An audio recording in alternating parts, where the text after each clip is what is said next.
What you think of? So you just celebrated Juneteenth?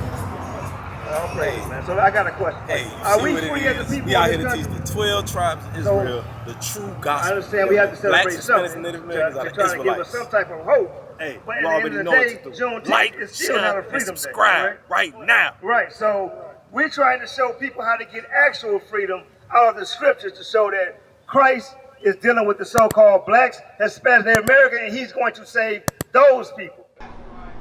They called a woman submitting to her husband, they called it uncivilized. So they reversed that. Read. And she would have unlimited protective dependency towards her independent male offspring and would raise female offspring to be dependent like her. Dependent on who? The system, the government, the white man. That's what you say. So you say Section 8. They reversed the code. So now the woman, not the black woman, is no longer dependent on her man.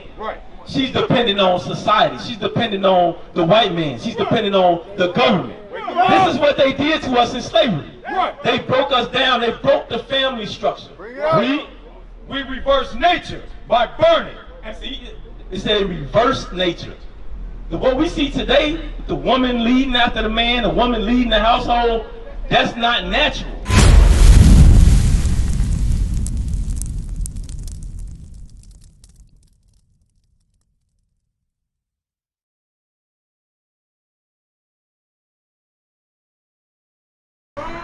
What we see today is, in society, all that was flipped upside down. And it happened, if you ever, the Willie Lynch letter, all of these things happen because this earth been turned upside down. The black man is the most hated man in America. He hate himself. He hate himself. The black man hate himself. To a point, you're right. But does that justify a woman degrading a man? I don't know. They don't. Our black women have to learn how to uplift the black man. And that's what our women learn how to uplift themselves if they want a woman. Okay, so they destroy black women. I'm not black. Who destroyed black women? Black men. So what's your nationality? I won't tell you that. I'm not from America. Okay. I became an American citizen. It takes 30 years when you're from another country to come to America. I was forced here. I do not like America. I hate America. Okay. Okay, I love my country. What country is it? I speak 5 different languages. Okay. Okay, I don't like America. So, and it's the black man have to go back to title. So this is exact image and get a job. Of they don't want to a woman having like authority over a man. It's not supposed to be. Y'all see this? Is this how a woman's supposed to carry herself?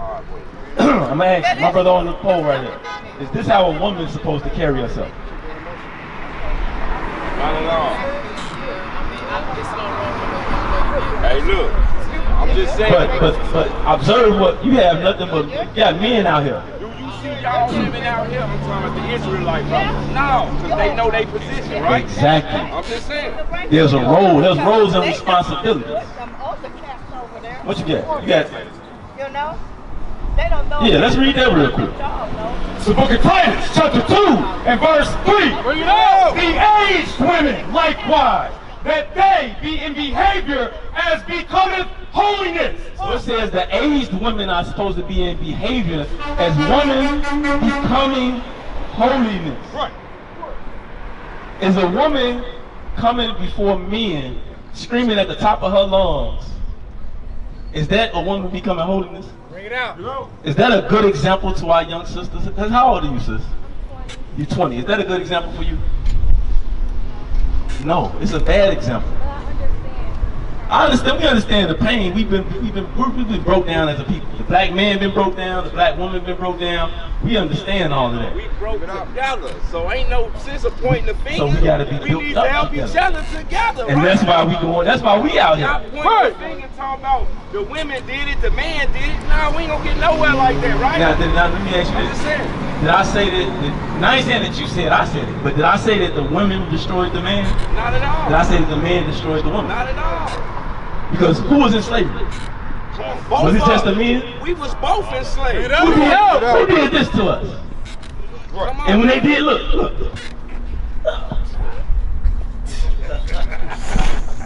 So when this happened to us, who did this? Did they do this just to the men? Bring it out. And who did it? Who did this to us? Wake them up. Esau people. The white man did this to us. The white man destroyed the family structure. Right. Do we got the Willie Lynch letter out here? Yeah, I got you. The white man destroyed our household. Right. He put the woman in front of the man. Right. He kept us physically strong, but mentally he broke us down and made us weak. Bring it out. To that, and that's why a woman can be that bold to come up and scream and holler. When you got men out here teaching on how to fix the community, and the question starts off what the Bible say about destroying America. Bring it out. No, what the Bible say about fixing the black community, Right. setting us back in order. That's the thing that we gotta focus on. Because imagine this: God destroy America. If you ain't right with God, what's gonna happen to you? Bring it out. You're gonna be destroyed right along with it. Read this. This is the Willie Lynch letter, page 17. The breaking process of the African woman. Take the female and run a series of tests on her to see if she will submit to your desires willingly. So this is the process that went on during slavery. This is what they did to us. This is how they destroyed our households. Read. Test her in every way, because she is the most important factor for good economics. If she shows any signs of... Because we have to understand that our community, my brother, come over here, that's on the pole.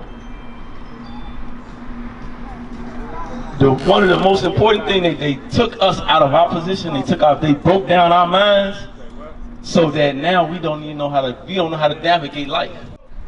Therefore, we shall go deeper into this area of the subject matter concerning what we have produced here in this breaking of the female nigger. So they went through a breaking process. They broke the men and they broke the female. This is the part where they broke the female, and let's see what they broke them down to. Read. We reverse nature by burning and pulling one. We have reversed the relationships. It said they reversed the relationships. Who running the households today? The women are. This happened to us in slavery. It said we reversed the relationships. Read. We reversed the relationships. In her natural, uncivilized state, she would have a strong dependency on the uncivilized nigger male. So they called the house being in order, they called it uncivilized. They called a woman submitting to her husband, they called it uncivilized. So they reversed that. Read. And she would have unlimited protective dependency towards her independent male offspring and would raise female offspring to be dependent like her. Dependent on who? The system, the government, the white man. That's what you say. So you said Section 8. They reversed the code. So now the woman, the black woman, is no longer dependent on her man. She's dependent on society. She's dependent on the white man. She's dependent on the government. This is what they did to us in slavery. They broke us down. They broke the family structure. We reverse nature by burning. And see, it said reverse nature. What we see today, the woman leading after the man, the woman leading the household, that's not natural. That's why most women can't handle it. Because they wasn't designed to run the household. They wasn't framed up to do that. They was framed up to raise up the children, teach the children, and then when the children get to a certain age, now the father take over, especially the men. The men and the women, we have our role. We have our specific role as God in the Bible. But they looked at that and said, "Nah, let's change this up. This ain't gonna work in our benefit." Read. We reverse nature by burning and pulling one civilized nigger apart and bull-whipping the other. So what you think that if you gotta just put that in perspective. It says, read it again. We reverse nature by burning and pulling one civilized nigger apart and bull-whipping the other to the point of death. Now, do you think that when they was doing this, do you think that they just picked any black man out the community when they did this? Wake them up! What men do you think they were choosing when they did this? Teach! Y'all want me to read it again? The strongest one. Right. Why would they select the strongest one? To make an example out of them. So if they so when they did this, they broke down the strongest man in the community. What did it do to the rest of the men? Teach! Huh? You said that was it? But what effect did it have? Demasculation. Which was So they took the strongest man. They took the man that was, hey, we gotta get up out of here. We gotta make something happen. They took the man that was able to organize the people and bring the people together, because they knew that when we come together, they can't stop us. That's right. So they took the strongest man, they took the leaders, and they, read it again. Bullwhipping the other to the point of death, all in her presence. Then it says all in her presence. What do you think that did to the women? Bring it out. When they bullwhipped them, ripped them apart, what did that do to the women? Huh? It made them lose respect, but what else? Now when that woman have a son, what's she gonna do? Step up. Huh? Nope. Just think about it. You got a man that's strong mentally, and he's strong physically. Meaning he can come out here and gather men together and make moves. Like, hey, this is what we about to do. This is the strong man. That's right. He able to organize and make things happen. Right. So they take the strongest man out of the community and break him down in front of the women and in front of the rest of the men. What does that do to the woman? It's gonna make her subconsciously break her son down. Why? But why? She gonna try to protect him. So she's in her mind, I'm protecting my son so that he don't get grown and do his own thing, and now he get killed. I don't want to lose my son. So now what's she doing? She's gonna raise her son to be weak. Right. She's gonna raise her son to be submissive. Bring it out. Are men supposed to be submissive? And I ain't talking about like you following orders and things like that. I'm talking about, are men supposed to be just weak back, don't question nothing? You just everything is, yes sir, yes sir, yes sir. You getting done wrong, yes sir, no problem, no problem. Are we supposed to be like that? Bring it out. Bring them up. A man's supposed to stand, like the brother said earlier. A man's supposed to be able to stand on business. That's right. You're supposed to be able to stand your ground. Right. But when this was happening, the women like, I don't want my husband, or I don't want my son to grow up and be in this position where he getting beaten, killed. We supposed to be. That's what's supposed to happen. Because that sets the example for the rest of the men that I gotta stand. Let's finish this up and then we'll go there. Let's finish this up. By her being left alone, unprotected, with the male image destroyed, the ordeal caused her to move from her psychological dependent state to a frozen independent state. In this frozen psychological state of independence, she will raise her male and female offspring in reversed roles. That's what happened. Give me that in Isaiah, where it said a woman shall encompass a man. With Jeremiah 31 and 22. But that's what happened. That's what they did to us. They reversed the roles to where now the woman is leading the household, and when she's raising her children up, the man is being raised like he's the one that's supposed to submit to the woman. But it's supposed to be the other way around. You got that? The book of Jeremiah, chapter 31, and verse 22. Bring it out! How long wilt thou go about, O thou backsliding daughter? For the Lord hath created a new thing in the earth. So now we reading this. We just read out the Willie Lynch letter. Now what we just read right here, what does that tell us? What does this tell us? I'm gonna read it again. I asked the question. Keep the question on your mind. I'm gonna read it again. Read. How long wilt thou go about, O thou backsliding daughter? What does it mean when somebody backslide? Backslide? Yeah. You said what? You go where? Death. You go to death. But what is when you back? Let's say you go up to a hill and then you start sliding backwards, and you go all the way down to back to the bottom. You fall down. So what is that? Just thinking in perspective. When you backslide, that means at one point you were keeping the commandments, but then you backslide. That means you're going away from the commandments. So read that again. That's what the Most High is addressing here. Read.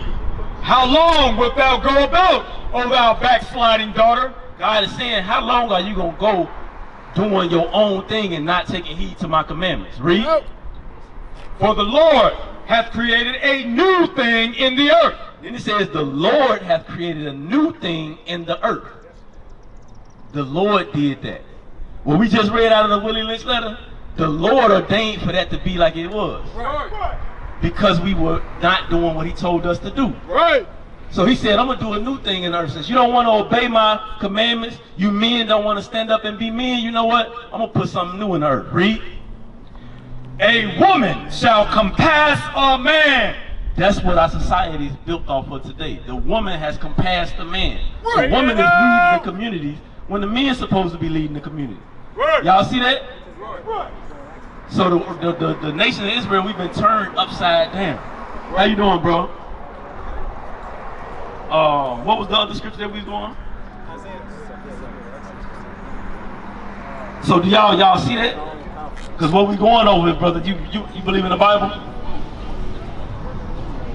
Why not? And I know we got it. I can't even tell you why. Have you ever believed the Bible? So at what point did it change? I'm actually going through something right now, bro. Like, Okay. the whole, I don't want to get into it. Yeah, you ain't gotta go in detail. We understand. We an oppressed people, and the situations that we encounter in this life, we always going through something. Right. But that's why we have a brotherhood. We got to come together under the commandments. So when we going through something, we got somebody to go and talk to get those things off our chest and get solutions to where we can get out of that situation. Right. And that's what we here. That's why we here. We try to gather our people back together so that we can learn how to build one amongst another. And we can rebuild our community and help each other get out of the conditions that we in. Right. So when it comes to the Bible, is it something that happened like maybe in the past that caused you to kind of look at the Bible a different way? That's just something I'm going through right now. Oh, it's something, okay, I got you. So, just to go, I don't, right here, we can talk probably off the air, we can talk if you want to, we can deal with it later, but the one thing about it, that this Bible, now I want to ask this, and I want to go into, does it have anything to do with the Christian church? No, okay. So, when it comes to the Bible, this is our history book. This Bible actually details everything that we're going through in our communities. This Bible actually has it down to a science. Right. What we go through as a people, we can read the Bible and be like, wait, whoa, that's in there? That's right. Did you know that? Bring it out. The Bible actually has the solutions to whatever it is that you might be going through. Whatever it is that you might be going through, the Bible actually got the solution. Right. And that's one thing that we haven't been taught growing up. We've been they say it, but it's not been specifically dealt with like that. Real quick, before we go to Deuteronomy 28, go to Baruch chapter 4 and 1, whole 28. Bring it out. Because that's what we gotta know. The Bible got all the solutions to everything that we go through. Sometimes we go through things and we may question God, like why you allowing this to happen to me? Right. And sometimes God may be doing certain things to get your attention. That's right. To get you to go to seek after him. Right. So let's read that, and then we're gonna go to Hosea 5 and 15, and then we're gonna go back to Deuteronomy 28. So read this real quick. It's the book of Baruch, chapter 4 and verse 1. Bring it out. This is the book of the commandments of God. So this is the book, this Bible is the book of the commandments of God. This is how we learn who God is and what he requires of us. Read. And the law that endureth forever. The words that's in this Bible endure forever. Right. Meaning this Bible was written thousands of years ago before any of us was thought of, but it's still relatable to us today. Right. Read. All they that keep it shall come to life. When we apply the things that's in the Bible, that's when we come to life. That's when we start living. Now, it's going to be some hard times, but we don't really start living until we start keeping the commandments of God. That's right. That's when we start living. And as we living, we're going to go through some stuff. But this Bible is what gives us the life. Was that it on that? Read. But such as leave it shall die. Such as leave it shall die. So that's literal, where you break the commandments, you're going to die. But it's also when we on this earth, you could be walking and be dead. You could have breath. We can see this White Castle be walking, but you can actually be dead. Right. Like they got them, what's the name of it? The Walking Dead, and they get that from the Bible. Because when we walking, for us, when we not keeping the commandments, we're actually walking as dead men. We dead on this earth. That's right. Because God chose us, the black man, the black woman, we supposed to be on the top. That's right. But we on the bottom right now, so right now we're dead. Bring it out. Because we're not in our rightful place. That's why we go through the things. That's why you can look through Gary, you can look through the various places that we are at, and it's all dilapidated. We got low opportunities, and all that is because we are walking aside from the commandments of God. Go to Hosea chapter 5 and 15. It's the book of Hosea, chapter 5 and verse 15. Bring it out. I will go and return to my place till they acknowledge their offense. So the Most High God told us that, hey, I'm going to go and return to my place. Meaning he turned his back on us. Why? Read. And seek my face. Read it again from the top. I will go and return to my place till they acknowledge their offense. So he said he's going to go and return to his place until we acknowledge our offense. What y'all think our offense was? Sin. We broke his commandment. Right. Bring it out.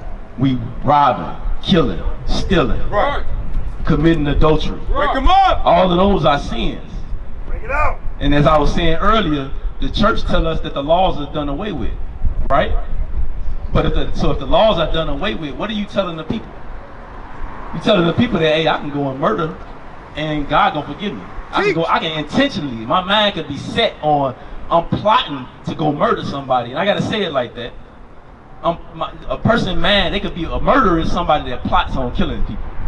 A thief is somebody that plots on stealing. That's his life. Bring it out.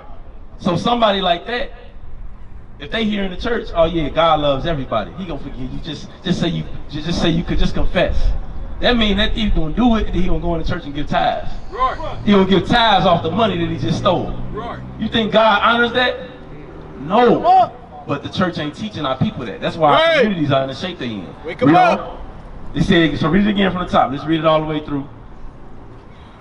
I will go and return to my place till they acknowledge their offense and seek my face.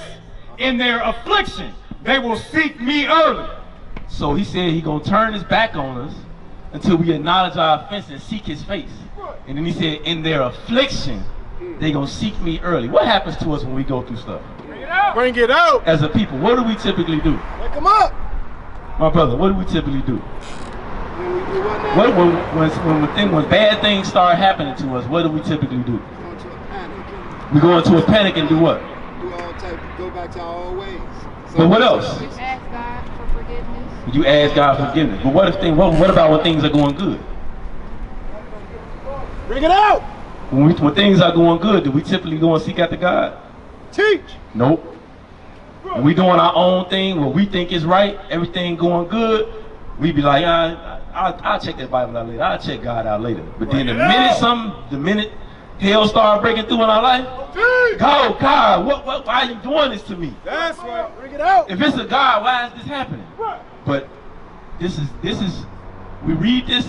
This is God letting us know who we are. Because we the only people that do that. Right. When things go wrong, that's what this is saying. In their affliction, they're gonna seek me. What is a nation? Nation is family. Nation is community. Nation is men leading by example.